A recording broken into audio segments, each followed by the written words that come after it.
क्या appendix rupture होने की वजह से किसी व्यक्ति की डेथ हो सकती है?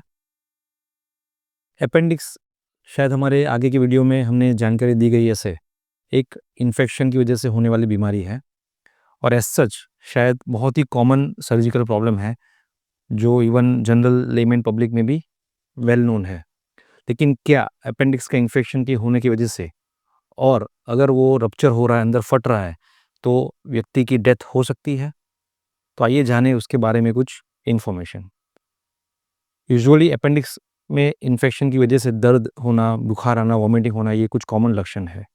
लेकिन अगर किसी पेशेंट में ये अपेंडिक्स में इन्फेक्शन की वजह से पस बन के अगर वो अंदर रप्चर हो रहा है, तो सिम्पटम्स इसके अलावा भी काफ़ी सारे हो सकते हैं, जिसमें एक्यूट या बहुत ही शार्प पेन होना, पेट फूल जाना, सीवियर वॉमिटिंग होना, ब्लड प्रेशर कम हो जाना, धड़कन बढ़ जाना। तो ये काफ़ी सारे और भी लक्षण हैं जो एक रप्चर्ड अपेंडिक्स के केस में देखने को मिलते हैं। जिस किसी व्यक्ति में अगर अपेंडिक्स में इन्फेक्शन के कारण फट जाना या फिर पस लोकल जगह पे या पूरे पेट में फैल जाता है, ऐसा पेशेंट को काफ़ी क्रिटिकल माना जाता है। जो सामान्य परिस्थिति में अपेंडिक्स के ऑपरेशन की वजह से जस्ट 1 दिन में पेशेंट को क्योर कर सकते हैं, इसी कंडीशन में रप्चर होने की वजह से जो रिकवरी टाइम है वो बढ़ जाता है, हॉस्पिटलाइजेशन भी बढ़ जाता है। एट द सेम टाइम जी हाँ, डेथ रिस्क भी आ जाता है। तो ऑब्वियसली ये एक मिथ है कि अपेंडिक्स फट गया तो पेशेंट की डेथ होनी ही है।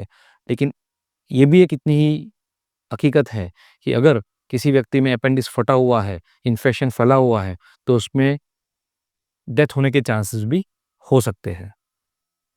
तो जिस किसी व्यक्ति में अगर अपेंडिक्स रप्चर हुआ है तो उसे अवॉइड ना करें, आपके डॉक्टर्स या आपके सर्जन्स की सलाह को फॉलो करें और एज़ सून एज़ पॉसिबल उसको सर्जिकल ट्रीटमेंट से क्योर करें।